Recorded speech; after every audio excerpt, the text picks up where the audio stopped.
I am 65 now. For 40 years, I have kept a secret that sits heavier than any timber I ever hauled, any fence post I ever sunk into wet Olympic clay. There are nights when the weight of it wakes me at 3 in the morning and I stand at my kitchen window watching the tree line, wondering if silence is mercy or cowardice. In the spring of 1983, I made a choice under floodlights and chain link that changed the shape of my life. I opened a cage I was never supposed to see. I looked into eyes that were not supposed to exist. I cut steel wire with bolt cutters that left blisters on my palms for a week, and I whispered a promise into the rain. Run when I say run. The being in that cage was 7.5 feet tall, copper black hair matted with blood along one forearm, ribs too visible under dim bulb light, and a metal tag wired to its ankle like livestock. It did not growl. It did not beg. It watched me with an intelligence that made my hand shake, and when I opened the door, it touched 2 fingers to its chest, then pointed those same 2 fingers at mine. I did not understand then. I understand now. Before I go further, I want to ask you something. If you value stories like this, long form, true voice, the kind that do not fit into clean boxes or quick clicks, please subscribe to this channel. Share it if it moves you. Support it if you can. There are not many places left where we can speak slowly about things that matter without being interrupted by what sells. I am trying to build one here. Thank you for listening. Now let me take you back. It was April of 1983. The Olympic Peninsula still carried winter in its bones. Rain that fell like cold coins, cedar smoke thick enough to taste, and fog that rolled off the Strait of Juan de Fuca and settled into the valleys like something living. I was 25 years old, lean in a way that came from appetite and work, not intention.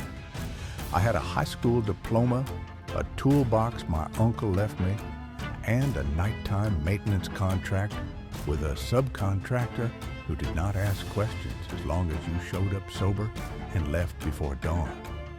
The job was at a restricted training annex outside Quilcene, tucked into timber country where the roads still turned to mud if you looked at them wrong.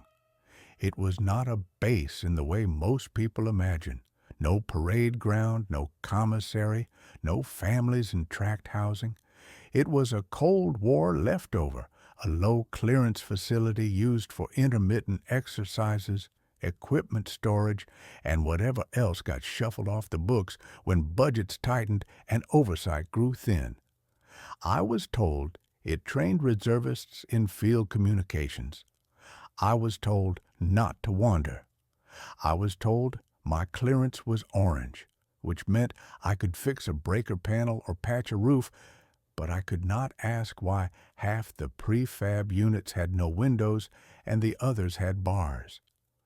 I worked 4 nights a week, 10 at night until 6 in the morning. My supervisor was a man named Dorn, 50-something, with a drinker's nose and the habit of falling asleep in his truck by midnight. He would hand me a clipboard with tasks scrawled in grease pencil, tighten fence posts, reseal ductwork, replace bulbs in the perimeter floods, and then disappear until the sun cracked the ridge.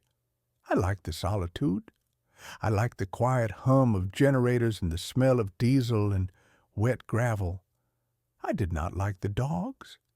They kept German shepherds in a chain link run near the motor pool, lean animals with eyes like ball bearings. They barked at headlights, at wind, at nothing. On my 3rd week, one of the handlers told me they were trained to track, not attack. Unless you run, he added, grinning through chew stain. I made a note not to run. It was my 9th week on site when I heard the sound. I had just finished replacing a sodium vapor lamp on the northwest corner of the compound, near a row of corrugated prefab units half hidden by tarped Humvees and stacked crates stamped with faded unit codes. The rain had thickened into that persistent mist that soaks you without ever feeling like rain. My gloves were wet. My breath hung in the air. I was coiling extension cord when I heard it, a low, strangled vocalization, somewhere between a groan and a keening, muffled but unmistakable. I froze. The dogs were silent. I looked toward the prefabs. One unit, set farther back than the others, had a single bulb burning above a steel door. No window, no vent, just riveted panels and a hasp lock with a heavy padlock that looked new.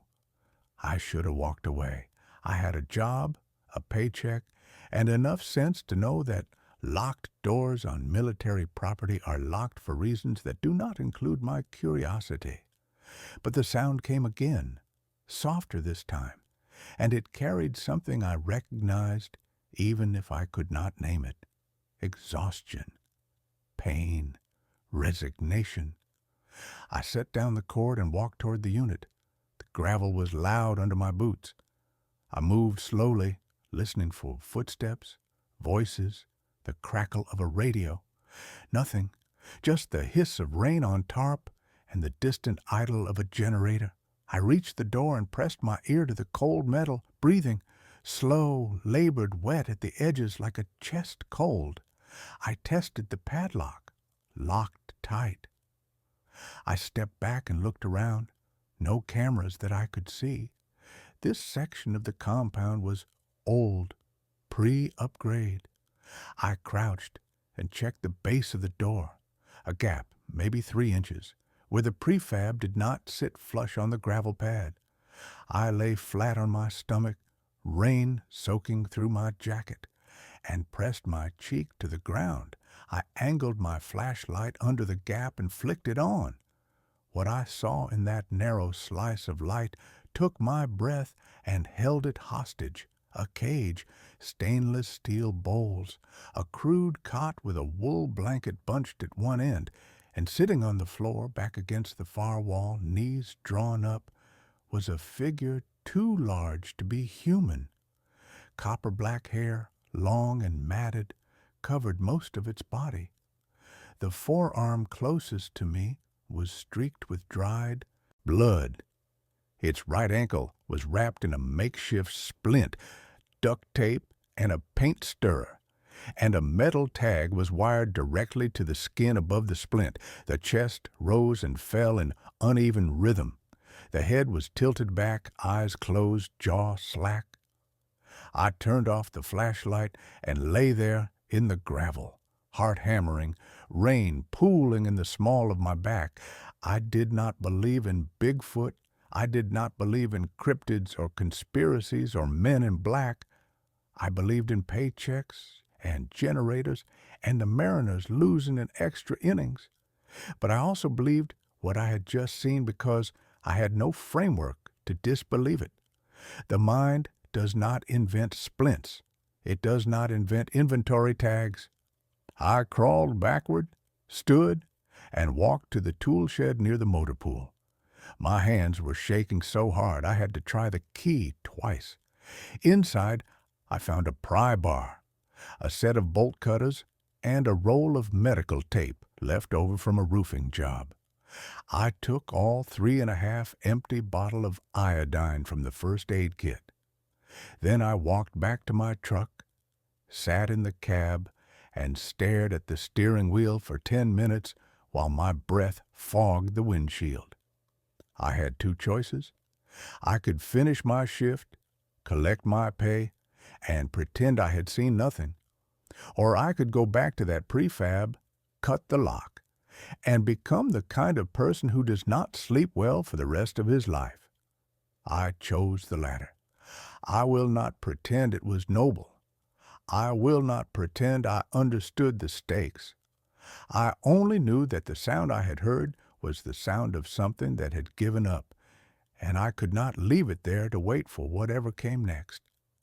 I waited until 2 in the morning. Dorn was asleep in his truck, snoring through the cracked window. The dogs had quieted. The perimeter lights cast long shadows, but left gaps where the sodium vapor bulbs had burned out, and no one had replaced them yet. I moved through those gaps with the bolt cutters tucked under my jacket and the iodine in my pocket. The padlock was industrial, thick hasp, but the bolt cutters had leverage and I had adrenaline. It took 3 tries. The shackle snapped with a sound like a rifle crack, and I froze, waiting for shouts, for boots, for the dogs to start. Nothing. Just rain and the hum of the generator. I pulled the lock free and lifted the hasp. The door was not wired, no alarm. That told me something. Whatever was inside was not expected to escape on its own. I opened the door. The smell hit me first. Sweat, blood, disinfectant, and something else. Something wild and earthy, like wet fur and cedar duff. The single bulb inside flickered. The cage was in the center of the room, a wire cube maybe 8 feet on a side, tall enough for the being to stand if it wanted to. It did not stand. It sat in the same position I had seen through the gap, head tilted back, eyes closed. I stepped inside and closed the door behind me. The being's eyes opened. They were dark, almost black, but with a depth that made them feel bottomless. They locked onto me and did not blink. I raised my hand slowly, palms out, and spoke in a whisper. "I am not here to hurt you." No reaction, just those eyes, steady and unreadable. I moved closer. The cage door was fastened with a simple steel pin and a loop of wire twisted tight. No lock. I set the bolt cutters on the floor and worked the wire loose with my fingers. It bit into my skin. I kept working. The being watched. When the wire came free, I pulled the pin and swung the cage door open. The hinges squeaked. I stepped back and gestured toward the open door. "You can go." The being did not move. It studied me, then lowered its gaze to the splint on its ankle. I understood. I knelt and examined the splint. The paint stirrer was cracked. The duct tape was too tight, cutting into swollen skin. The metal tag was wired through a hole punched in the tape, and the wire had rubbed the skin raw. I pulled the iodine from my pocket and held it up. "This will sting." I do not know why I spoke. Maybe I needed to hear my own voice to believe I was still sane. I unscrewed the cap and poured iodine over the raw skin. The being flinched, but made no sound. I used the edge of the bolt cutters to snip the wire holding the tag. It fell to the floor with a small metallic clink. The tag read, "Specimen 47C." I wrapped the ankle with medical tape, loose enough to allow swelling. Then I stood and backed toward the door. There is a gap in the fence near the northwest perimeter. The dogs are quiet. If you move now, you can be gone before the next patrol. The being stood, slowly, carefully, favoring the injured ankle. It was massive, 7.5 feet at least, shoulders twice the width of mine, arms long enough that its knuckles nearly brushed its knees. It took 1 step toward me, then stopped. It raised its right hand and pressed 2 fingers to the center of its chest. Then it extended that same hand toward me and pointed those 2 fingers at my chest. I did not understand, but I nodded. The being moved past me, silent despite its size, and stepped out into the rain. I followed, pulling the door closed behind me, leaving the broken lock on the ground. We moved together through the shadows, past the tarped vehicles, past the dark windows of the admin building, toward the section of fence I had noticed weeks earlier where the bottom chain link had pulled away from the post. The being crouched and slipped under the fence with a grace that should not have been possible for something so large. It paused on the other side and looked back at me. I crouched and met its gaze. "Run when I say run," I whispered. It tilted its head, then turned and disappeared into the tree line.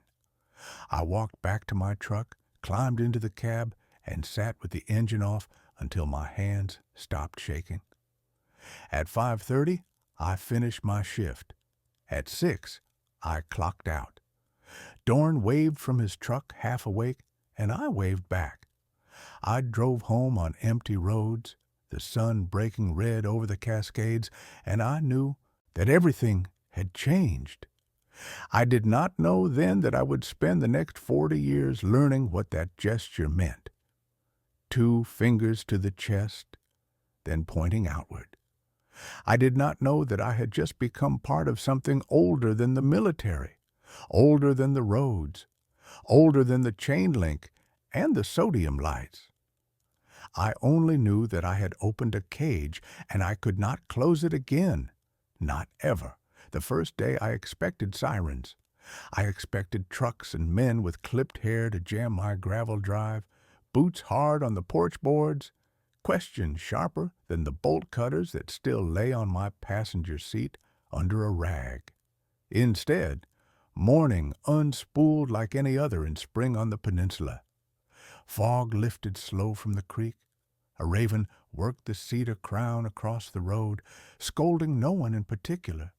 My radio on the counter muttered farm reports, and later, a game I knew the Mariners would find a way to lose. No sirens came.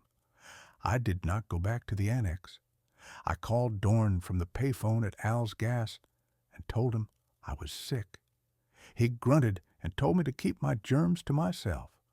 I bought smoked salmon, bandages, a roll of cotton sheeting, and a gallon of kerosene. At the register, the woman with the blue beehive hair asked if I was getting ready for a storm. "Always," I said. My land sat outside Hood Sport, 8 acres of second growth with an old timber shed and a single-room cabin my uncle had built when he got back from Vietnam with hands that couldn't sit still. There was a hand pump by the porch, a cast-iron stove that ate cedar like candy, and a kitchen sink that drained into a gravel pit he dug with a Pulaskian stubbornness. It was enough for one man and the silence he carried. I parked the truck behind the shed so it could not be seen from the road. The canvas I kept in the bed was wet and heavy with cedar duff. I hauled it off and stared at the empty space where something impossible had hidden less than 4 hours earlier. For the first time since the door at the annex swung open, it occurred to me that perhaps the being had not followed my directions, that perhaps it had turned south instead of north, that perhaps I had dreamed all of it and was now buying bandages for a ghost. I whistled. It was a small sound, a habit I had when I worked alone, a low 2-note thing I used without thinking to keep myself company. It did not carry far, not through the salal and sword fern, not under the dense fir boughs where the fog clung. A branch lifted in the brush line. A shadow adjusted itself and became a body. He was there. He moved like a bear crossing a road when it has decided the car will not be an immediate threat. Deliberate, unhurried, measuring the distance to the trees at every step. He limped, the splinted ankle protesting each shift of weight. His hair was matted with rain and mud. His left wrist, where the wire had been, was raw and angry. He stopped 10 feet from the shed and lifted his head to smell the air. He did not come closer. I understood because I felt the same thing in my gut, a line that should not be crossed without agreement. I backed toward the shed and opened the wide doors. The smell of old oil and sawdust rolled out, a cleaner scent than the windowless box he'd left. "I have food," I said, and a stove and water. You can leave any time. This is only for now." I did not expect him to understand the words. I said them to set the terms for myself. He watched me for a long moment, then did something I would come to recognize as yes. He closed his eyes, slow, dipped his chin, and exhaled through his nose in a way that moved the hair over his upper lip. Then he stepped into the dim of the shed. The daylight narrowed to a rectangle around his shoulders. He would have towered in a barn. In the shed, he seemed to hold himself smaller the way big men do in tight rooms, so they do not scrape their knuckles on everything they pass. He stood just inside and let his eyes adjust. I moved slowly to the stove, laid cedar kindling, and struck a match. He flinched at the sulfur, watched the flame take, and then, when the first warmth reached him, made a sound that sat halfway between a sigh and a rumble. It did not translate to any word I knew, but it colored the air with relief. He would not sit on the cot. He would not put his back to a wall. He chose a corner that let him see both the door and the small window, and settled into a crouch there, his hands resting palm down on his knees like a sprinter ready to launch. I set a bowl of water near him. He did not reach for it until I took a sip from a second bowl and set it down between us. Then he leaned forward and lifted the first bowl with both hands, drinking in a way that made no sound. I unwrapped the cotton sheeting and bandages and held up the iodine like a peace offering. He offered his wrist. The skin was already angry, and the smell of old blood and metal rose when I cut away the last tape and exposed the rubbed groove the wire had burned. He looked away when I poured the iodine. I saw his jaw flex. I saw his fingers curl against his knee. He made the rumble again, lower now, a steadying. I wanted to tell him I was sorry for the sting, sorry for the wire, sorry for the door and the tag and the men who would eventually ask where he had gone. Instead, I wrapped his wrist, not too tight, and then moved to his ankle. The splint he wore had been made by someone who knew enough about anatomy to support a joint, but not enough about blood flow to allow swelling. The tape had dug into swollen flesh. I worked slowly, unwinding, cutting tape, easing the stirrer away. His breath stayed even. When I finished, I wrapped fresh cotton and secured it with bandage clips. He rotated the joint gingerly, then stopped, trusting the wrap to do its work. I slid a plate of smoked salmon toward him. He sniffed. He looked at me once, a quick glance like a question. I nodded.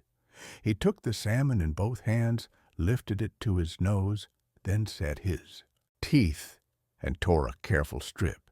He did not wolf it. He did not act like a bear or a man starved to the point of mindless hunger. He ate with attention, eyes flicking to the door and back, ears always turned to the yard beyond. He slept for the first time after the stove had been going 2 hours, and the shed's cold had retreated to the corners. It was not the sleep of someone who trusted walls. He folded himself against the corner so he could not be approached from behind, head tipped so one ear was always toward the door, one toward the window. His hands remained loose, but not lax, fingers curled in a way that could become a fist without effort. He did not snore.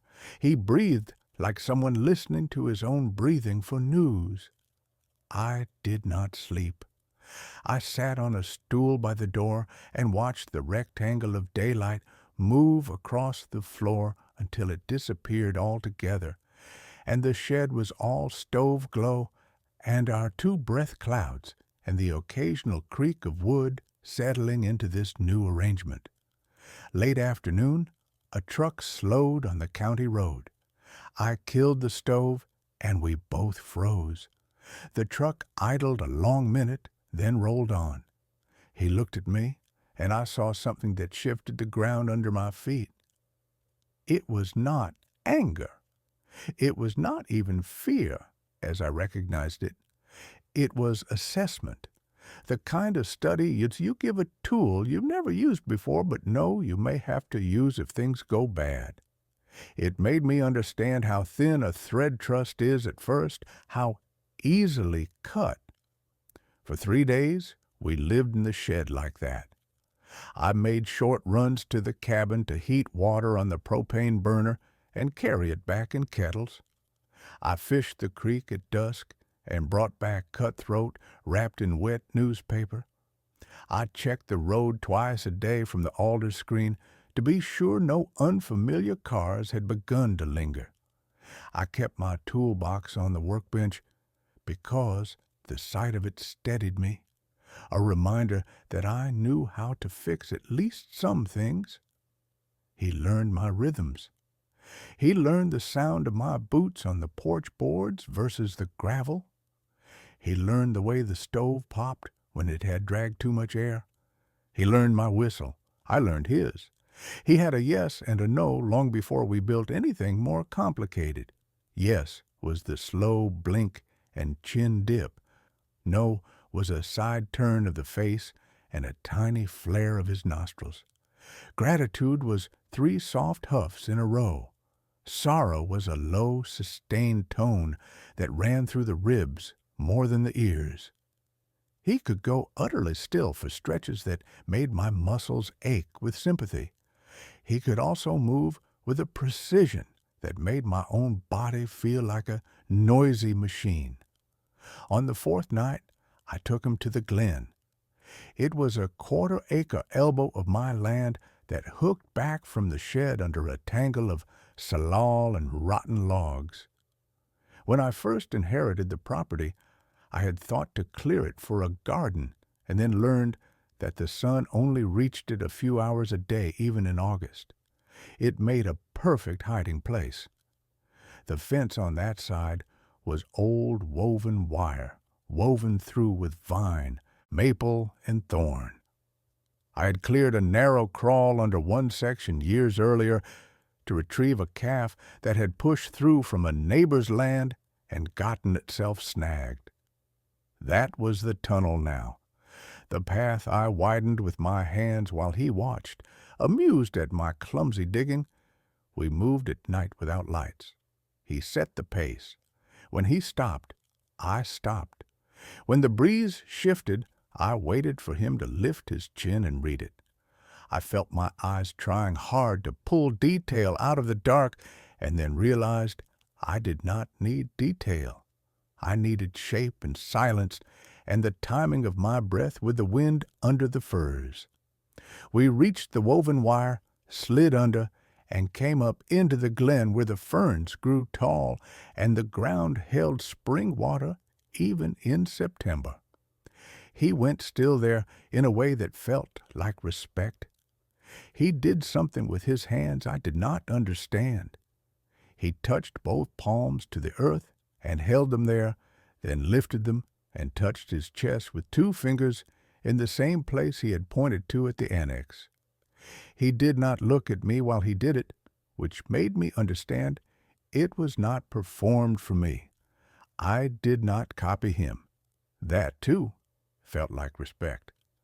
By dawn, he had explored the edges of the glen and found the places where a man could see in from the road if he knew exactly where to stand and the light was at just the right angle. He gathered deadfall and pulled it into those lines of sight, leaving a tangle that looked natural and would force eyes to slide off. He slept there the 5th morning instead of in the shed. When I brought smoked fish and water, I found he had braided a thin band of grass and left it across the sodden stump where I set the bowls. 3 strands. I thought nothing of it except to marvel at the neatness of it, given the size of his hands. On the 6th day, the world tried to find us. It was not the military. it was not the men with clipped hair.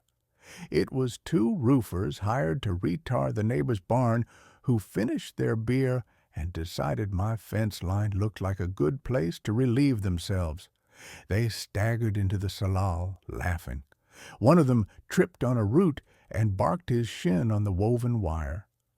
I was halfway to them from the shed when I saw out of the corner of my eye movement under the stacked planks, a dark shape flattening itself into shadow, hands tucked in tight, feet pulled under, the entire mass of him aligning with the boards like a log.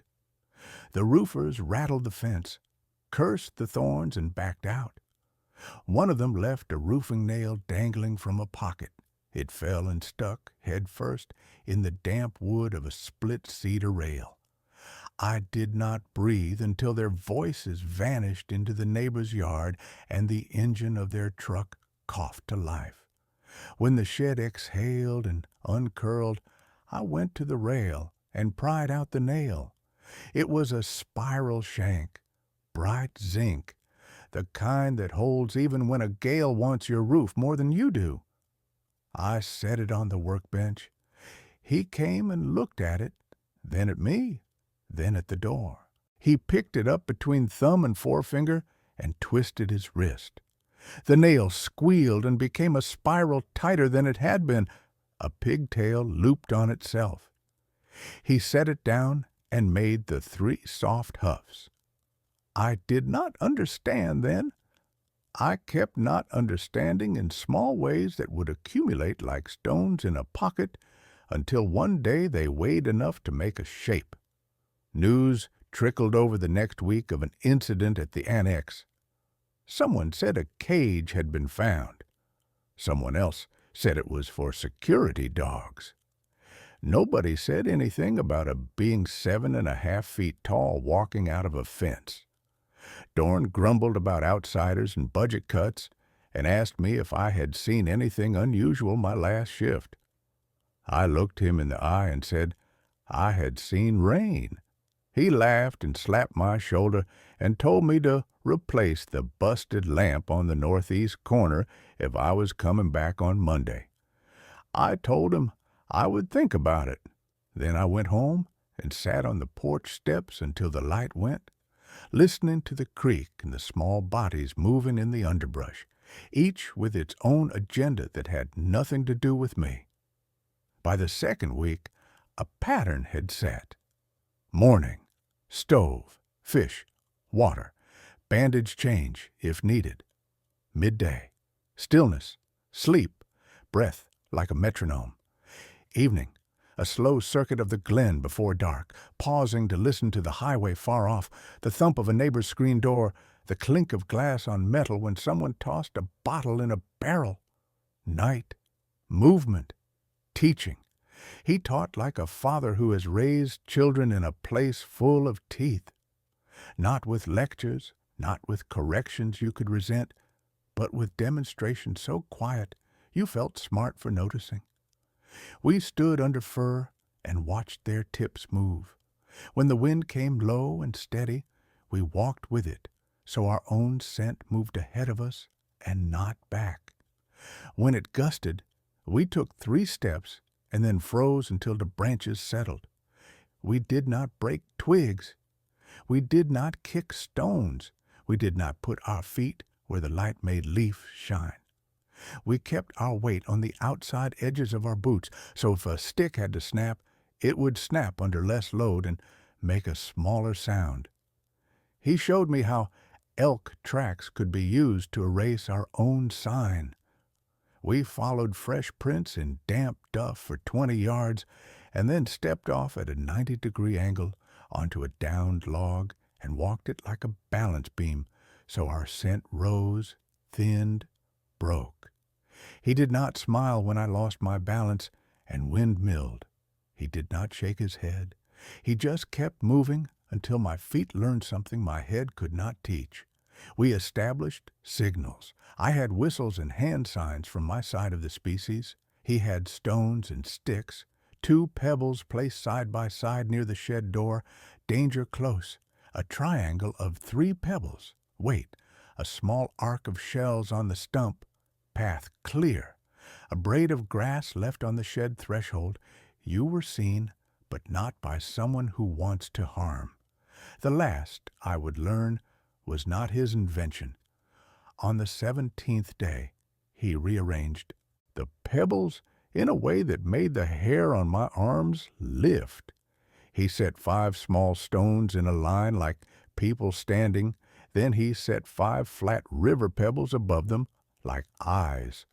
Then he set 3 larger stones above those, eyes again. He tapped the big eyes and then tapped the mountain, sketched on the label of an old Olympia beer can I kept on a shelf because it had been my uncle's and he liked the gold cap. He tapped the mountain and then tapped my chest twice with those 2 fingers. I said it out loud because saying things aloud sometimes forces them into a shape your mind has been avoiding. You watch us, or we watch you.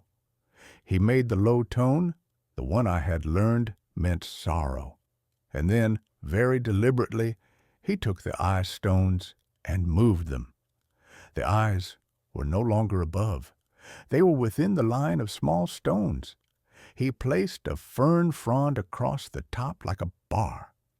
Then he drew a circle around all of it with the edge of his fingernail in sawdust, layers, boundaries, agreements. I could feel it in my chest even if I could not say it. That night, a truck stopped at my mailbox. It was not a military truck. It was an old Ford with a flat-cap man behind the wheel, a wool coat, and hands that did not belong to someone who worked at a desk. He got out, placed something under the rock I used to keep the lid from slamming in wind, and drove away without looking toward the house. When the sound of his engine died, I walked to the box.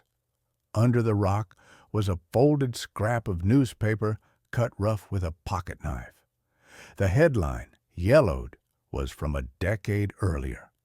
A photograph showed 3 men in blaze orange standing with their backs to a camera looking up a snow slope.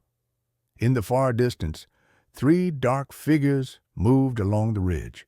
On the back, in pencil block letters, "Listen, do not lead." I turned in a circle like a man who has lost his hat and cannot remember where he put his head.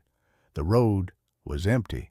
The forest looked like it always looks when it is pretending to sleep. I carried the clipping to the shed and set it on the workbench. He came and studied it. He looked at me. He made the 3 huffs. "You know him?" I asked. He did not say yes. He did not say no. He touched the newspaper with 1 finger, then touched his chest, then touched the floor of the shed. He drew a small circle around the clipping in sawdust. He put a fern frond across it like a bar. I did not sleep well that night. I dreamed of eyes in hills and nails twisted into shapes that meant more than they should, and of the sound of a locked door opening when it should have stayed shut. In the morning, there was a braid on the threshold again. 3 strands, neat as before. I picked it up and felt, with the same little jolt I got when a large fish takes line, that nothing we were doing was only us. I went back to the annex once more. I told myself I went because I needed the money. I told myself I went because I could not afford to lose the 1 contract that kept my bills paid and my truck in gas. I also went because I needed to know whether men with clipped hair and hard questions had my name in a notebook yet. The gate guard was the same as always, bored under his hat, pencil behind his ear. Dorn was there with fresh coffee and stale jokes. The dogs barked at nothing.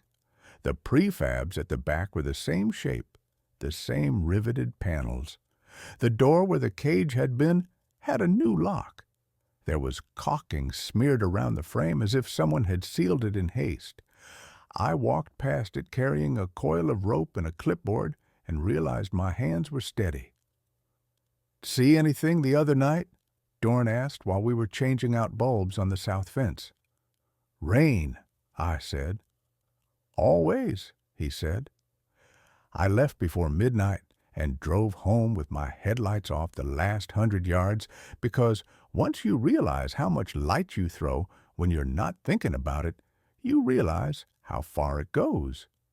He met me at the shed with a new sound I had not heard. It was a short, rapid series of clicks at the back of his throat, inquisitive, and he made it while looking at my shirt, then at my hands, then past me toward the road. I realized he was inventorying possible contamination the way a firefighter checks his gear by habit after a call. I held out my palms. He sniffed. Diesel, rain, the rubber of ladder rungs, a touch of caulk. He stepped back and made the 3 huffs. He put a pebble down on the threshold and tapped it twice. Wait, we did. We sat with the stove cold and the door cracked and let the night pass through us. Around 2 in the morning, a car rolled slow on the road and then kept going. Around 3, an owl landed on the roof and stomped once like an old man annoyed at the state of things. Around 4, fog came off the creek and pressed its forehead to the ground. At 5, he looked at me and nodded. The pebble became a shell, path clear. I am telling you all of this because it matters how trust is built. It matters that it was not built with a single grand gesture under floodlights and chain link. It was built with water in bowls and bandage changes and learning to breathe with fir boughs and arranging pebbles and not stepping when the wind said, "Do not step." It was built with that nail twisted into a spiral and set on the workbench where we both could see it, a reminder that some things hold better when they turn. Weeks turned into months. Spring became the kind of summer the peninsula hoards for itself like a secret. Mornings cold enough for your breath to show. Afternoons with sun like clean bone through tall fir. Evenings when the fog comes back and everything smells like mint and damp earth. He healed. The limp softened. He began to spend more nights in the glen and fewer in the shed. I began to look less like a man waiting for sirens and more like a man who has made a choice and is learning its consequences one quiet hour at a time. One night in late August, a fire started somewhere up canyon. Lightning, someone said, though no one had seen it. The wind turned weird at dusk, and by 10, the ridge behind my land was lit from beneath like a lantern with its bottom knocked out. The sheriff's office trucks rolled past with speakers telling folks to be ready to go. I filled the tubs and the wash basins and every pot in the house. I set a shovel and a rake by the door. I soaked burlap and kept it in a bucket. I thought about loading the truck with whatever I could not replace and then realized the one thing I could not replace would not fit. He stood in the shed doorway and watched the red climb the trunks. He made no sound. When sparks began to fall like a new kind of rain, he moved. He dragged a smoldering log out of the salal with one hand and snapped the punky end across his knee like it was nothing. He stamped cinders with his heels. He moved the way water moves when it knows the shape of a canyon better than you do. We worked until the sky went colorless, and ash lay on the porch like snow. The fire bent, decided we were not worth the climb, and took the draw north. At dawn, we sat on the threshold of the shed, black to the elbows, lungs raw, and watched deer pick their way along the fence line with the careful steps of creatures who have just counted everything that almost killed them. He braided a grass band while we watched and set it on the step between us. 3 strands. He pushed it toward me with one finger, I picked it up and felt the texture of it against my burned palms and understood one thing with clarity that cut through smoke and exhaustion. I was not the rescuer anymore. If I ever had been, it had been for the length of time it takes to say run when I say run. Everything since had been the work of someone who had been rescued and was trying to be worthy of it. That afternoon, when the wind shifted and the ridge went quiet, a man in a wool coat and a flat cap stood very still at the edge of my property where the alder makes a line the county surveyors love because it behaves like a ruler. He did not step into my land. He did not wave. He only took off his cap for a moment like he had come to the edge of a church and wanted to show respect before he turned and walked the ditch line toward the road. He left nothing this time under my mailbox rock. He had left enough already. Newsprint, a sentence, a nail turned to a sign. He had the walk of a person who has spent his life moving where he does not belong without being noticed. The kind of walk I was learning from someone whose hands could tear a cedar limb like twine, but who could also move through salal without making anything notice but the salal itself. Long after he was gone, long after the sheriff's truck stopped, long after the last ember in the glen went slate and dead, I lay on my back on the shed floor and looked at the rafters my uncle had nailed in with 8 penny nails that were hammered in at angles because he never liked to do anything the way a book said. I could feel my heart slow. I could feel my breath find the same rhythm as the creature asleep upright in the corner, hands loose now, jaw slack for the first time since the annex. This is what the second part of a life feels like, I remember thinking. Not a new life, the same one, but with a line drawn through it, dividing before from after. And under that line, a braid, 3 strands, one for what I thought I knew, one for what I was learning, and one for something I could feel but not name yet. Something watching that was not a person behind a mailbox rock and not a government with a new lock on a door. Something in the hills with eyes. I did not know then that there were more of them. I did not know then that not all watching was the same. I did not know then that the sentence on the newsprint, "Listen, do not lead," was not just advice. It was a law, older than the annex, older than the railroad ties sunk in our county roads, older than the names we had for the places where water insisted on being water. I would learn. But first, there was a winter, and the fever, and a braid laid on a chest like a ward, and a man at my mailbox who would step one day at last over my alder line and into my shed, not with a warrant or a badge, but with his hat in his hands and a ledger that had passed through more fingers than either of us could count. All of that was coming. But on the night the ridge glowed and our hands went black, all that existed was the sound of 2 creatures breathing and the knowledge that neither of us, not any more, would be able to pretend that we lived alone. By November of that first year, the rain settled in for the long haul, and everything smelled like iron and mold and cedar sap. The stove wore a permanent circle of soot on its top like a halo someone forgot to polish. He came and went between the shed and the glen without a sound, leaving signals near the threshold that told me more and more with fewer and fewer objects. 2 pebbles side by side had become danger near only if they were laid north-south. If they were east-west, they meant listen. A triangle of stones with the point toward the door meant wait for me inside. With the point away, it meant wait for me where water speaks. He never drew attention to the changes. He simply made them, and if I missed one, He did not correct me. The forest did. The forest is patient, but not indulgent. It will let you be wrong until the wrongness costs more than you can afford. In January, the fever took him.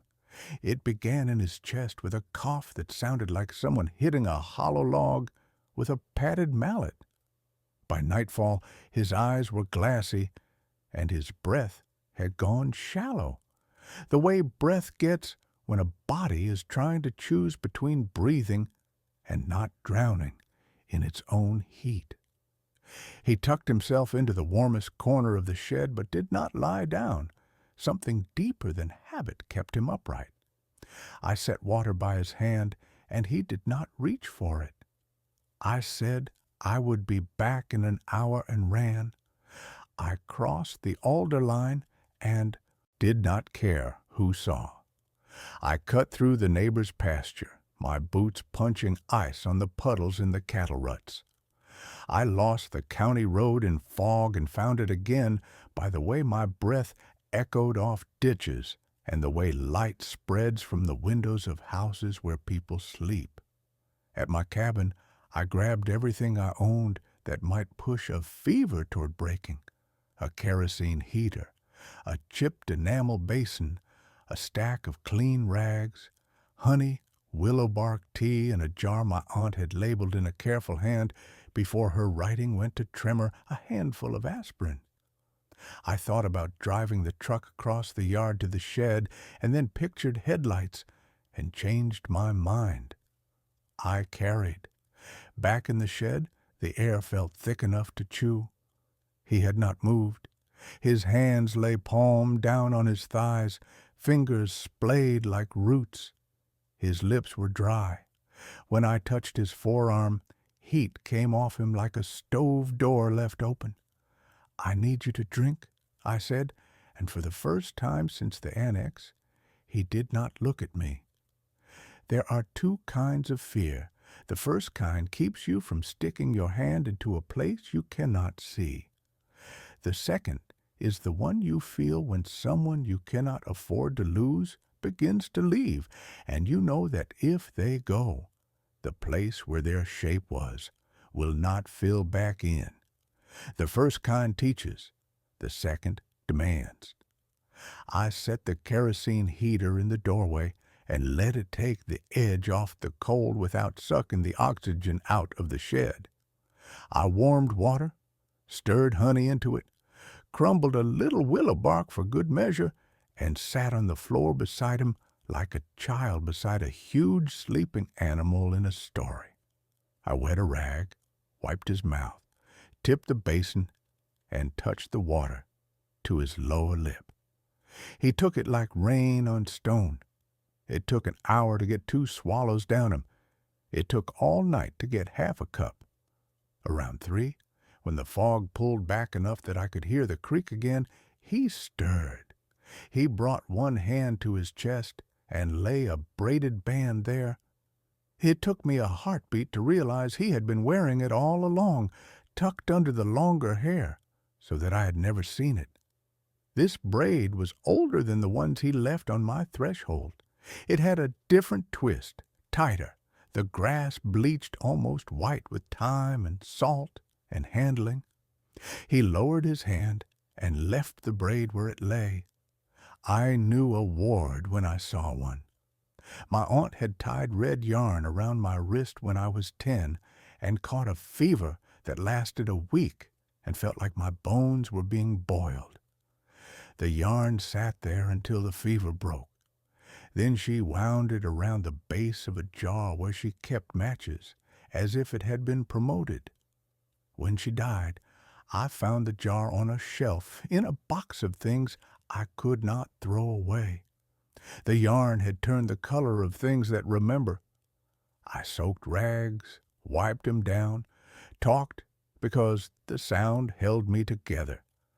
I told him about my uncle's hands and how he would drive nails in at opposing angles so 2 boards would hold when the grain was against you. I told him about a deer I had hit with my uncle's old Chevy when I was 18, how I had stopped and dragged the body off the road, how the weight of it had shocked me because it was more than my hands wanted to believe flesh could weigh. I told him about the Mariners because no one should be alone when a team refuses to finish a rally in the ninth. Toward dawn, something shifted. His skin, which had been tight as drumhead over the heat of him, loosened. The air felt different in my own nose. He opened his eyes and looked at me for the first time in 8 hours. I could have cried so hard I would not have been useful. Instead, I made willow tea and got him to swallow 3 aspirin, one at a time. He leaned his head back and slept, not upright now, but with his cheek against the rough wall like a child finally too tired to pretend he is not tired. When I woke from the kind of sleep that takes your body without your permission, the kerosene heater had gone out and the stove was cold. The braid still lay on his chest. He was breathing easy. He had sweat through the hair along his shoulders and down his ribs. Salt traced lines through the grime like rivers on a map. The fever had broken its siege and retreated. On the threshold, a new band waited, 3 strands, fresh, green, wet with the same sweat that still cooled on his skin. I picked it up and understood 2 things. First, that I had been given something like a badge, and I did not know the rules yet. Second, that the braid was not only between him and me. The 3rd strand, the one I had not named in my head, had a place. I did not know its shape, but I could feel its weight. 2 nights later, the man with the flat cap stepped onto my land. Not far, not bold. 2 paces beyond the alder line, hat in his hands, posture of someone who has been taught that when you come into a house that is not yours, you behave as if the floor remembers everyone who has ever crossed it. "I will not come further unless you tell me to," he said. His voice had a peninsula shape to it, a little salt, a lot of rain, vowels that did not hurry because nothing here did. Name's Halvor. Names matter in small places. You learn the ones that have been here as long as the water table. Halvor fit. "I am Mateo," I said. He nodded like he had written that somewhere already. "I have no badge for you," he said. "No paper. If you want to tell me to go to hell and to the county with me, I will walk." "What do you want?" I asked. "To listen," he said. Then, after a beat, "If you will let me say one thing first, I will. Then I will listen and keep listening until you tell me to stop." The shed was behind me. The door stood open. The braid lay on the workbench where I had set it because I did not know where else to put it. I looked at Halvor and saw a man whose coat had been patched by someone who cared enough to make the stitches small. I saw hands with callus, but not in the places a logger gets them. I saw eyes like my uncle's when he looked at a job and knew the tool he needed was the one that did not exist yet. "Say it," I said. He took a breath like he was about to step into cold water. "There are people in these hills who have watched longer than any agency that has a seal on the wall," he said. "Not just watched the ones you think I mean. Watched us. Watched when we stopped asking and started taking. Watched when we forgot the difference. Some of us are asked to stand where taking crosses asking and put up a hand. Not to own, not to collect, just to slow the forgetting sometimes. Not much, not often, enough to matter to the ones it saves, not enough to make us heroes." "Who asked you?" I said. He tilted his head toward the shed, though he could not see into it from where he stood. "Someone who has been asked much longer than I have been alive," he said.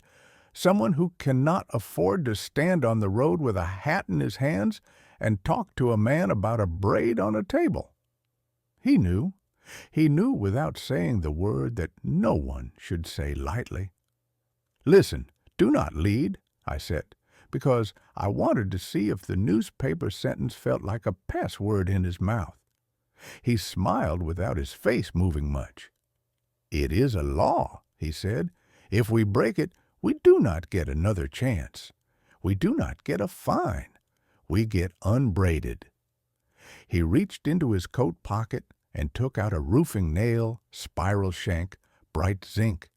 He held it up in his palm like a priest holds up bread. "Sometimes," he said, "we leave a thing where it can be found, a sign for someone who is making choices you would like to live to see him make twice."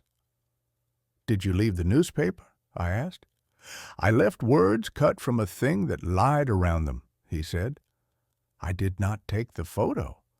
A boy with a camera took the photo in a year when men wanted to be photographed with things they did not understand. He did not know what he had. He died before he learned. The paper kept the picture like a badge. We keep it like a reminder." "Of what?" "That seeing is not the same as understanding," he said, "and that proof is a hunger like any other. Feed it too much, and it will eat you too." Behind me, the breath in the shed changed. Halvor did not look over my shoulder or try to see around me. He did what he had said he would do. He listened.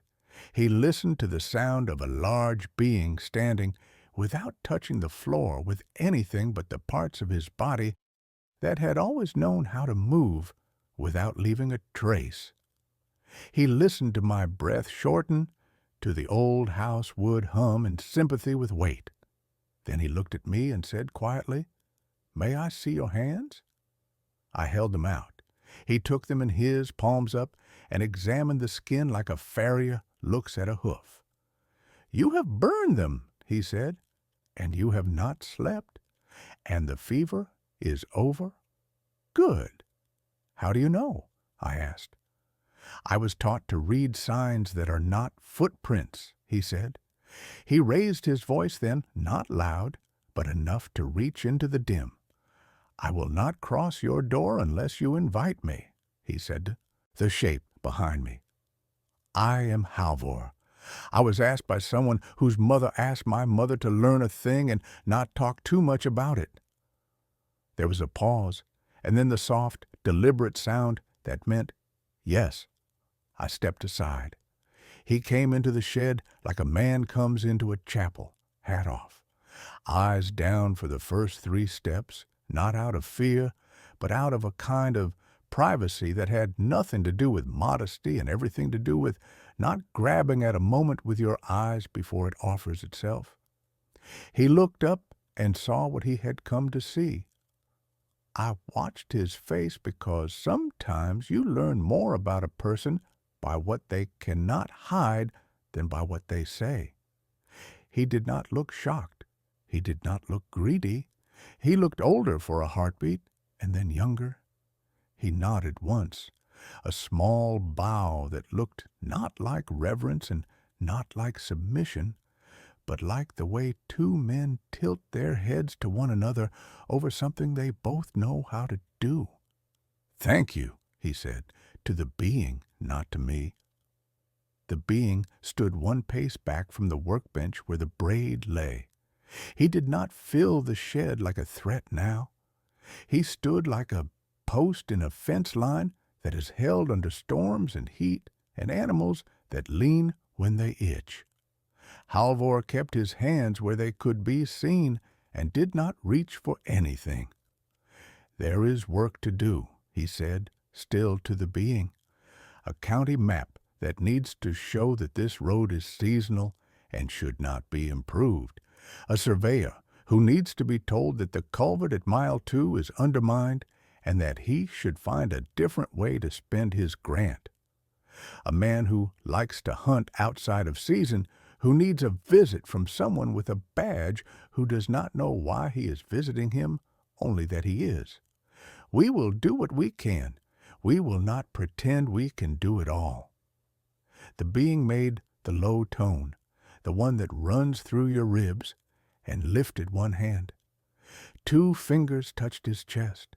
Then he pointed at Halvor's chest, then mine, then the floor.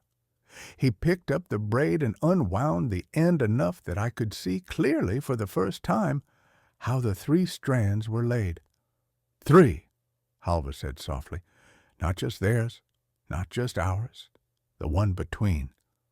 The land, I said, not because I was smart, but because the word rose in me like a fish that has been under too long and needs air.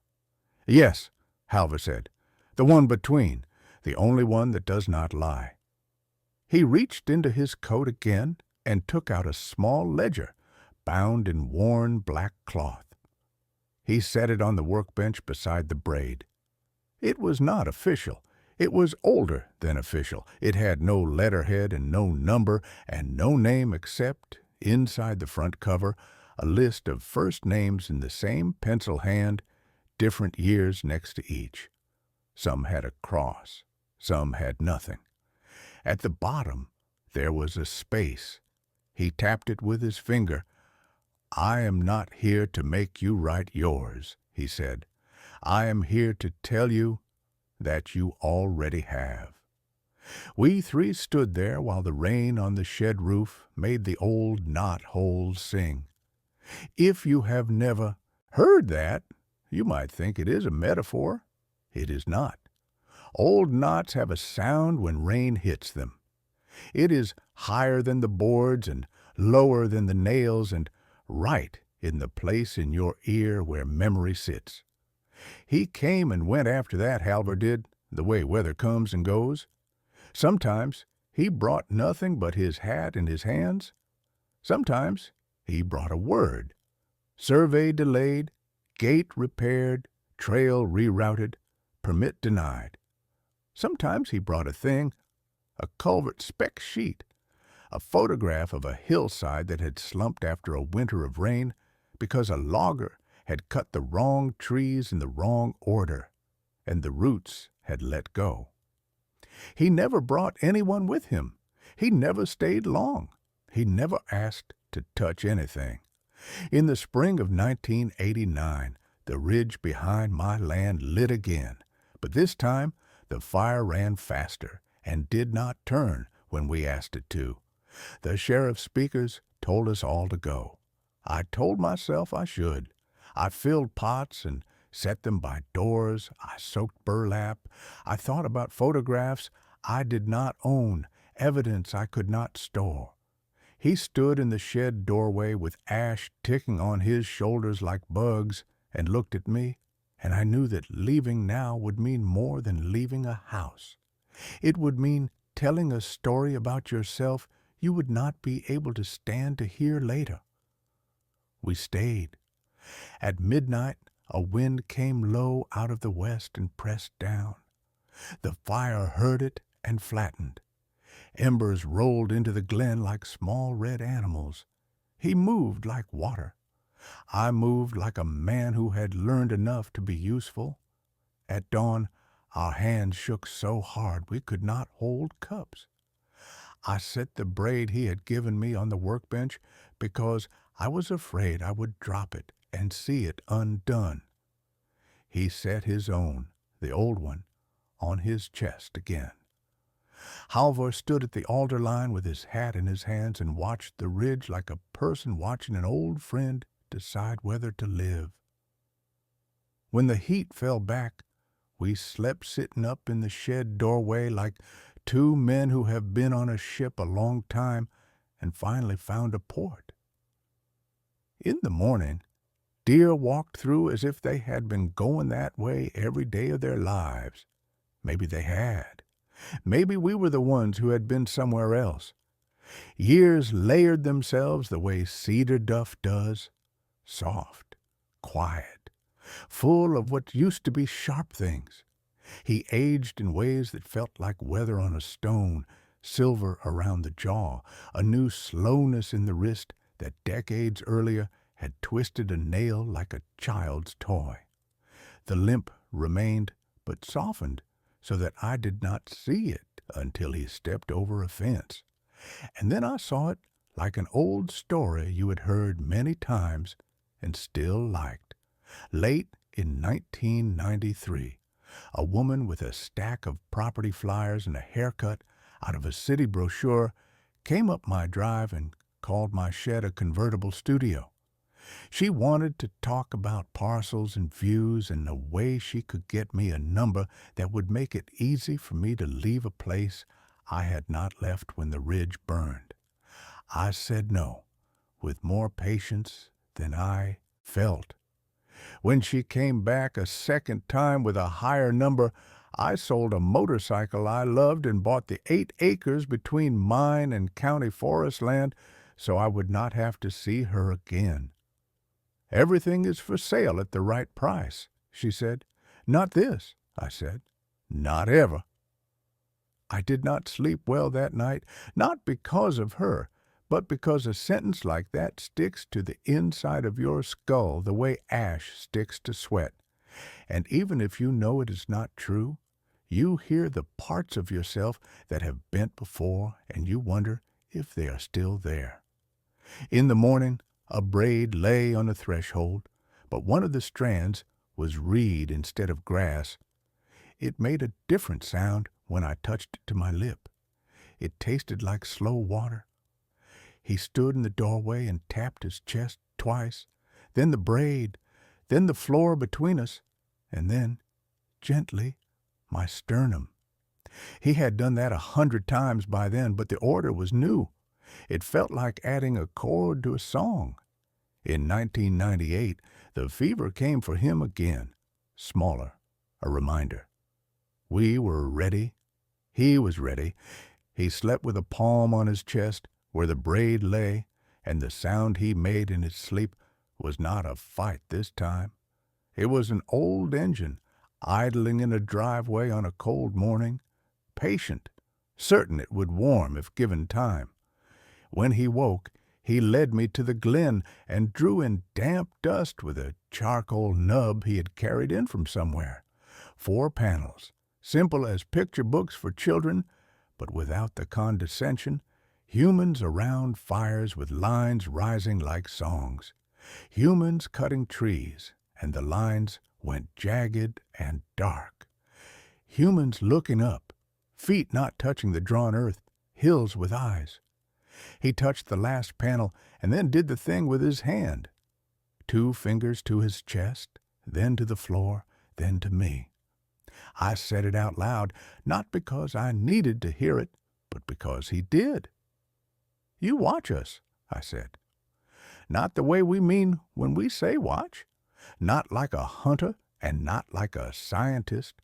Like someone who remembers when we stopped asking and wants to know if we ever start again. He made the softest sound I had ever heard from him, almost a breath. It felt like something in my chest was being unbraided and then braided again, tighter, better. That summer, Halvor came with a map rolled under his arm. He set it on the workbench and weighted the corners with nails. County survey, he said, voice flat as if he were talking about flour and not roads. He traced a finger along a dashed line that had not existed on the last map he had shown me. They want to punch a spur road through here, he said. Call it fire access, call it recreation, call it progress, if you like your words to hide what they mean. Can you stop it? I asked. No, he said, and the way he said it told me he was not ashamed. We can slow it. We can make other choices cheaper and more obvious. We can remind one commissioner how his father liked to fish and where he would not be able to if this road went where they have drawn it. We can make a surveyor remember a culvert that failed and where the newspaper took a photograph of a car nose down in a ditch, and how he does not want to see his name in the paper next to a similar photo. You You make it sound like lying, I said. It is not lying, he said. It is telling the truth in a way a person can hear without having to become someone else first. Men will break before they change, if you ask them to do it fast. He tapped the glen with his knuckle, not on the map, but on the plank of the workbench. We cannot keep them all away, he said. We can buy time the way a man buys a winter of wood in August. It takes money and sweat, and you will chop your thumb if you do not pay attention, but you will be warm when the first hard frost comes, and your neighbor will be cold and will tell himself stories about why that is. We cannot make him warm if he does not want wood that costs sweat. We can hand him a wedge. We can stand with him while he swings until he remembers he has swung before. He tucked the map back under his arm and looked at the braid. Do you know what the third strand is for? He asked. The land, I said again, because that word had become a thing in my mouth that tasted like honesty and regret in equal measure. He nodded. And memory, he said. The land remembers. We do not. That is why we are watched. Not because we are dangerous, the way a cat is dangerous if you pick it up wrong, though we are. Not because we are cruel, though we can be. Because we forget faster than we learn. Because we make tools faster than we make thresholds. Because we have always needed someone to put a hand on our shoulder and say, stop, listen, do not lead. He said it like he was saying it to himself. In 2001, a boy on an ATV cut the alder line and came into the glen. He was not old enough to shave well. He had a cigarette behind his ear because he thought it made him look older. He saw me and did not see the being because the being had become the shed and then the tree line and then the shadow of something that used to be a stump. I told the boy there was glass in the tall grass from old bottles, and he would slice his tires. He called me a name that boys use when they are not ready to admit they are afraid, and turned his machine and bucked out of there like a calf that has realized its handler is not its friend. He did not come back. He did not tell his friends. However, told the county the alder line had an invasive knotweed problem and should be posted for herbicide spray. No one likes to recreate where there are flags that say poison, even if the flags lie. I did not keep journals like a scientist. I kept a box of grocery receipts with notes on the back in pencil. Fish bought at the dock on a Thursday. Fever broke on a Sunday. New braid. Halvor said culvert failed at mile 2. 1999. I kept a dozen small rocks in a tobacco tin and a folded birch bark strip that would not hold ink, but would hold the memory of a finger drawn across it when someone needed to remind someone else that we used to ask the river before we took its stones. By the time the millennium turned and everyone else worried that computers would forget how to count, I worried that I would. I was 42. He was older than I knew how to count. We sat in the shed on New Year's Eve and listened to people shoot guns into the air as if bullets did not have to come down somewhere. He made the low tone. I made coffee on the propane burner and put sugar in it because the night felt bitter and I wanted to give it a different taste. We did not clink cups. We do not have customs in common for that. We breathed. We kept breathing. It was enough. Around then, he began to show me something new, something I had not been ready to see earlier because I had been too in love with the fact of him. He began to show me how he watched us. It was not with binoculars. It was not with cameras. It was with patience and attention so complete that it felt like an animal that could sit in your lap and not be heavy until you tried to stand. He would lead me to places where we had been. A logger's landing where beer cans glittered in ditches like fish when the sun hits the water right. A BLM campsite where a family had carved their name into a cedar that had been alive longer than they would be. A bend in the creek where a culvert had been installed upside down so gravel could not pass, and fish had to throw themselves against a waterfall that used to be a riffle you could cross in bare feet. He would stand and look, and then look at me. He was not asking me to fix it. He was not asking me to feel what he felt. He was asking me to know. Knowing has a weight to it. If you do not feel that, you do not know yet. One afternoon in 2003, he led me to a hidden valley I had not seen, a place the loggers had missed because the map had a mistake, and no one corrected it because they were in a hurry, and men in a hurry make the best mistakes. The valley was a bowl of ferns and water stars and deadfall so old it had become soil again. There were prints there that were not his. The smaller ones made my chest feel like I had not been breathing enough. There were 2 sets and then a third, lighter, like a story you only hear if you're quiet when the old people are tired of telling it. He made the 3 huffs and the low tone together, a thing I had not heard.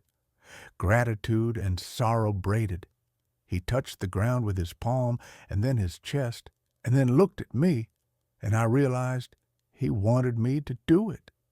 He wanted me to touch the ground and understand that my hand would come up dirty in a way that soap does not fix. I did. The ground was cooler than I expected. It was damp, and it gave under my palm like a living thing. When I touched my chest with that same hand, I felt foolish and honest at the same time. He nodded like a teacher who has seen a child finally write a letter right side up after months of mirrored scribbles. In 2004, I found a gray hair in my beard that did not feel like a betrayal. In 2005, Halvor brought a new ledger because the old one had run out of space for names. He did not ask me to write mine again. He did not have to. In 2006, a developer tried to use a fire trail as an access road. Halvor told a story at a county meeting about a woman who had gotten stuck on a similar trail in 1969, and how her child had sat in the back seat and learned that some roads look like roads and are not, and how that child had become a man who remembered where not to drive. The story was true. The man was the commissioner sitting in the folding chair. He voted no because the story lived in him in a way a plat could not. And then, in 2007, something happened that rewired me. He did not come. For a season, for 2, for 3, the signals at the threshold went cold. The glen held only deer and elk and the sly prints of raccoon fingers that make me laugh even when they have stolen what I wish they had not. I told myself he had moved to the valley with the other prince. I told myself that hope is a kind of honesty if you do it right. I told myself not to go looking because the law does not bend just because your chest hurts. I lasted until the 4th season. Then I broke it. I went looking. Halvor found me a mile in, my feet on a trail that was not one. He stepped in front of me and took off his hat and did not put it back on. "You know I cannot let you," he said. "You know I will anyway," I said. "Then you know what I must do after," he said. And for the first time since he had stepped over my alder line, he looked like a man who hates his job and does it because he knows what happens if he does not. "I am not going to take anything," I said. "You are," he said. You're going to take knowing where, and you will not mean to say it, and you will not say it loud, but something in you will change, and someone will see, and they will ask you a question, and you will answer a little differently than you would have if you had not taken this thing, and the next time you will answer a little more, and then someone will be here with a camera or a gun or a survey stake, and you will hate yourself. He did not move. I did not either. The forest waited like a person who has seen two friends square off and knows whoever wins will not be better for it. I stood down. We walked back to the alder line together. He put his hat on when he crossed it. He did not look at me for a long time, and when he did, he looked like he wanted to apologize, and knew he should not. "Trust me," he said. "I do," I said. "I am trying to trust myself, too." "You can," he said. "Not here, not today." I did not sleep that night. The next morning, the threshold held a braid, 3 strands, wet. I sat on the step with it in my hands until the sun found the lower branches of the firs and made them look like they were holding fire and not burning. Then I set the braid on the workbench and began to copy the sequence from the birch bark onto scraps of paper so that if I ever forgot I could teach myself again. Fire, song, lines rising, axes, lines jagged, eyes up, feet not touching earth. Hills with eyes. I wrote under them a sentence I had never let my hand write before. Why are we watched? No one answered then. In 2008, I got the beginning of one. He led me to the creek at dawn and crouched beside a pool so clear it made everything in me settle. He dipped his fingers and brought up a marble of water. He held it in the web of his hand where fingers join palm, the place where our hands both curve. He set a roofing nail beside it on a flat rock. He set a square of old window glass beside that. He set a piece of lichen, pale green like frost that decided to grow roots. He pointed to me, then to the nail, then to the glass, then to the lichen, then to the water. He touched his chest. He touched the ground. He touched the water again. He made the low tone and the 3 huffs. It took me 2 years to make a sentence I did not hate for what he told me in that 30 seconds. It was not about them being afraid of us like animals are afraid of us. It was about us forgetting the line between tool and threshold. We pick up nails and forget the tree. We look through glass and forget the sand and fire. We break lichen with our boots and forget it is older than our grandparents. We cup water like a toy and forget a trout carries a red cut under its jaw because a culvert was installed wrong 2 miles down. We do not mean to unmake songs. Meaning otherwise does not unmake harm. That is why we are watched, not because they think they can stop us. Because sometimes a hand on a shoulder at the right time changes 1 step, and 1 step changes where the trail goes. And a trail is just a river that forgot it was water and then remembered. In 2009, he brought a birch bark strip inked with berry stain. 4 panels, the same as before, but this time the last panel had a 5th shape, 2 small eyes inside the hill. He tapped them.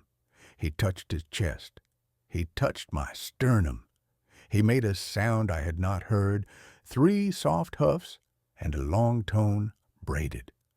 He did not look at Halvor, who had stepped into the shed with his hat in his hands and his ledger against his ribs. He looked at me, and for the first time since he had touched 2 fingers to his chest in a box under a sodium bulb, I thought I might understand what he had been telling me since the beginning. The hills do not have eyes above us. They have eyes within. If we let ourselves be seen by them, we might remember the line. If we remember the line, we might ask before we take. If we ask, we might be able to be watched without needing to be stopped. I will forget, I said out loud, not because I wanted to, but because I know myself and the creatures I belong to. I will forget and then remember and then forget again. He nodded. He touched the braid. He placed it in my hands. He closed my fingers around it with a care that made my throat hurt. He tapped my sternum twice. Then he touched the floor. We are braided, he was saying, not because we are good, because we choose to be tied. Halvor wrote something in the ledger that day and did not show it to me. Years later, when I finally saw that page, after names with crosses and names without, after lines tight as stitches, I found 3 words in his blocky pencil hand right under my name and the year. The vow continues. In the spring of 2023, the salmon ran late, and the alder pollen made my eyes sting for a month. I turned 65. My hands woke me at night with a fire in the joints I used to think only old men talked about. The shed held more silence than it used to. The glen was still a place the fog preferred.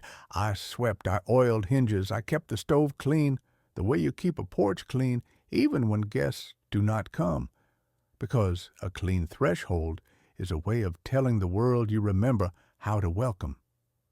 He had been gone a long winter. There are absences that feel like a door left ajar.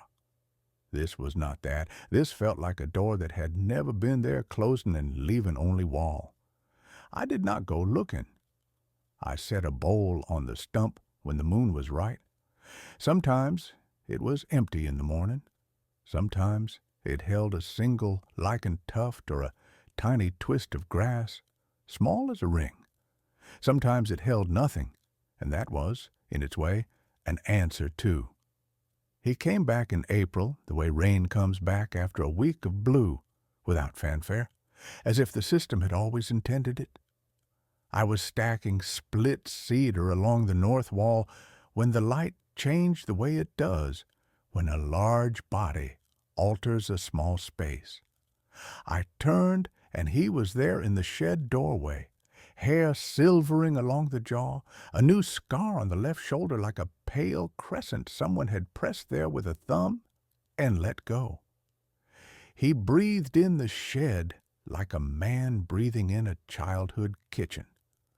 He saw the stove, the workbench, the nail twisted into a spiral, the braid on a nail at eye level, and made the 3 soft huffs.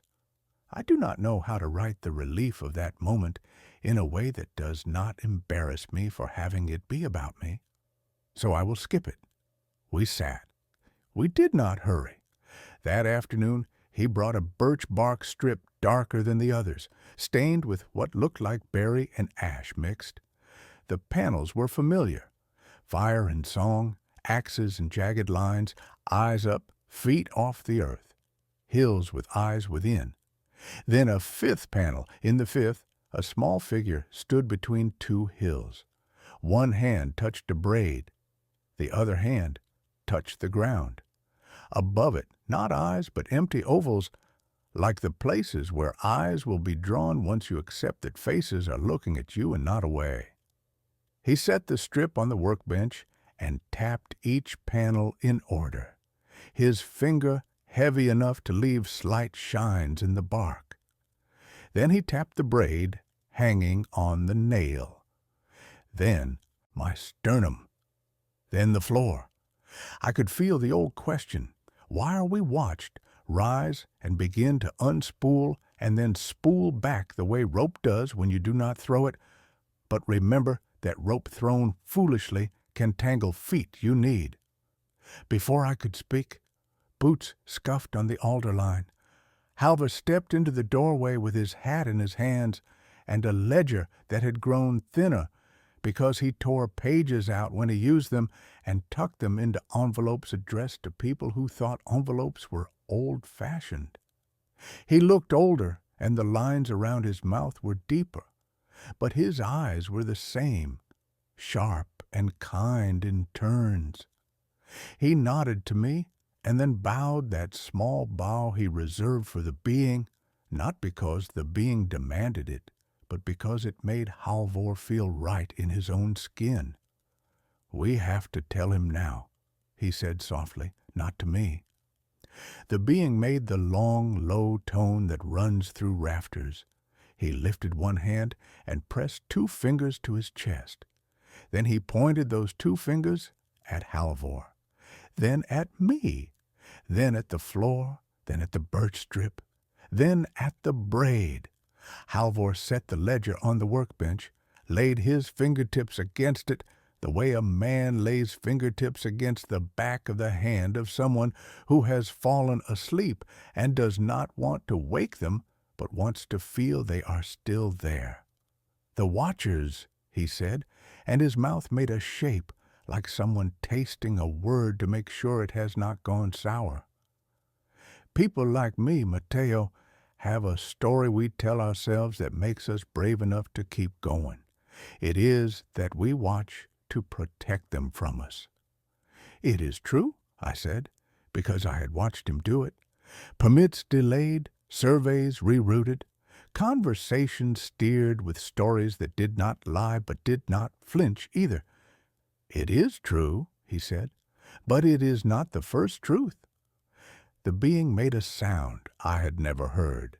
3 notes, ascending, small. Approval, permission, go on. "We did not invent watching," Halvor said. "We were invited into it. We were braided into it because we are the ones who forget. Their watchers watched us long before we knew enough to take it as an insult." "Watched us for what?" I asked. The question did not have the tightness it used to. It unrolled like a coil I had stopped holding too hard. "For forgetting," Halvor said simply. "For the exact moment when we stop asking and start assuming. For the places where our stories about ourselves get louder than the forest. For thresholds. For when a foot lifts in ignorance and needs a hand to rest on a shoulder until the heel touches back down on the right side of a line we cannot see but can feel when we are handed it." He opened the ledger. The pages were crowded with names and years, small notes in the margin, places, culverts, creek mile markers, mileposts with bullet holes in the metal, all the small details that make a place a story instead of a map. He turned back to the first page. The pencil had faded, but the names were still there. First names, always first names, and years that reached back before my uncle's hands had ever learned to hammer nails in at opposing angles. "They taught us to listen," he said, tapping the line where the page had thinned under the weight of fingers. "They told us a law. Listen, do not lead. A man like me does not do well with laws that ask him to be quiet." He smiled without mirth. "Sometimes I led," he said, "and I was unbraided for a while. It hurt, but it was right. When you lead where you should listen, you make a path deeper into yourself, not into the world. I learned to be quiet until I was asked, then to be loud enough to be heard by the one person who needed to hear, not the room, not the county, one person and his culvert and his memory of a car in a ditch in 1969. The being arranged objects on the workbench with a care that made me feel like a child watching a teacher who has taught the same lesson a dozen times and still finds joy in it. He set a roofing nail, he set a river stone, he set a square of old window glass, he set a lichened tuft, he set a strip of cedar bark. He pointed to me, he pointed to Halvor, he pointed to the door and the world beyond it. He touched the nail, the glass, the lichen, the bark, the stone. He touched his chest, he touched the floor, he touched the braid.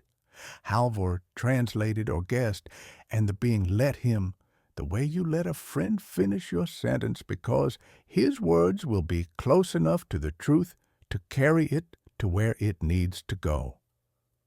Humans are monitored because we are brilliant and because we do not know when brilliance should kneel, Halvor said, because we can build and fix and reach and make light in dark places and then forget to put it out when the moths arrive, because we break thresholds and call it progress, because we confuse proof with meaning, because we take and then tell stories about why we had to take, and those stories are so beautiful that we forget to hear the smaller ones, the ones told by culverts and fish and licking and boys on ATVs who will grow into men who vote on access roads and tell themselves they are helping when they are not.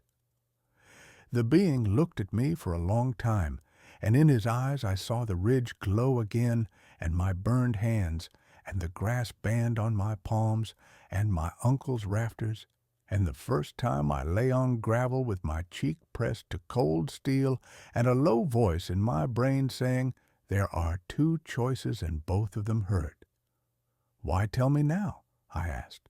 "Why not leave me with my small truth that I helped one being leave one cage and made one glen safer until I die, and the ledger goes to someone else who can hold it without their hands shaking?" He lifted his hand and placed it very carefully on my sternum. 2 fingers. The same place he had touched in 1983 under a bulb in a prefab where the air smelled like bleach and fear. He held them there, and I could feel the weight of them and the warmth. Then he took his hand away and unwound the end of the braid. With a slow patience, he showed me again how the strands lay, one for his kind, one for the land, one for the human chosen to remember and to be reminded. He twisted them together again, tighter this time, and set the braid back on the nail. "Because you are older," Halvor said for him, but it was not translation so much as agreement. Because we are, because someone has to say aloud the thing we all know, or else it dies, the way unspoken things do. Because there are boys with cameras, and men with survey stakes, and women with flyers, and there are also girls who pick salmon berries and ask what the flags mean, and they deserve an answer. Because some of the watchers who are supposed to watch us are tired, and some are dead, and some are working 2 jobs, and cannot afford to stand at alder lines with hats in their hands. Because when we leave, those who come after should not have to make up from scratch a reason not to turn every ridge into a view lot and every creek into a culvert with the lip set wrong. I laughed then, a short bark that was more breath than humor, because what else do you do when someone tells you you have been part of an ancient conspiracy of gentleness and restraint for 4 decades, and the oath is not written anywhere anyone would respect? "And if I tell this story," I said, "if I write it down where more people than I can count can hear it, if I say the words Bigfoot and military and watcher and braid, what then? Do I break the law?" He shook his head. Not no, not yes. A third thing. He touched the ledger, he touched the braid, he touched the birch bark strip, he touched the nail. Then he touched my throat, lightly, then withdrew his hand. Halvor said, "We have never kept it because we were good at secrets. We kept it because most people do not want to hear. They want either monsters or saints. We have neither to give. We have a father who survived and raised a child in a hidden valley, and limps in winter, and braids grass because his mother showed him how. We have a man who opened a cage and learned to move like wind and fur. We have a road that should not be built, a culvert that should be flipped, a room where one story will be heard if you tell it the way a person can carry it home and not set it down on the counter and forget it under junk mail. He took a breath. Tell it. Tell it in the slow way. Tell it with your hands dirty from touching the ground. Tell it with your mistakes left in. Tell it without proof the way people think they want it. Proof is a trap. Tell it with the braid. Tell it with the law. Listen, do not lead. I looked at the ledger. There was a space under my name. Halvor turned the book so I could see it. In pencil, he had written in his careful hand, "The vow continues." "I'm tired," I said. It came out without drama. It came out like a fact someone should write down in the weather column. "I know," Halvor said. The being reached behind the workbench and brought out an object I had never seen and recognized immediately. The metal tag with the wire hole from 1983. Specimen 47C. He had picked it up off the floor of the prefab or off my shed after I dropped it or kept it under a board for 40 years. He set it on the bench between the nail and the lichen and put his hand over it and then lifted his hand, and the tag was there, and we were there, and memory was doing its job. He took the tag and pressed it flat against the wood. Then, with 2 fingers and a patience that made time feel irrelevant, he bent the metal just enough to turn the C into a U. He slid it to me. 47U, I said aloud, because sometimes saying a thing makes it real in a way that thinking it cannot. Not a specimen. He made 3 soft huffs. The last work we did together was small and perfect. A wind in October took down a fir that had held longer than I had any right to expect. It fell against the glen fence and snapped woven wire. He arrived at dusk, and we worked by feel, not words, the way we had learned to. He lifted the trunk the way a man lifts a sleeping child to slide a blanket underneath. I chained the come-along and winched until the line sang, and the trunk shifted and slid. We stapled wire by sound. The staple gun thumped a rhythm I felt in my shoulder. Birds scolded. A deer watched and did not run. Halvor stood at the alder line with his hat in his hands and did not come in because watching is a job too, and part of it is knowing when to hold a line others can cross without thinking about it. When we were done, he stood with his palm pressed to the fence the way he presses it to the floor and to his chest. He looked at me and made the long tone and the 3 huffs in the pattern I had heard once before, the day he showed me the 5th panel. I did not know the grammar. I knew the meaning. The vow continues. He left that night. He did not look back. It is not our way to look back when we go into dark places.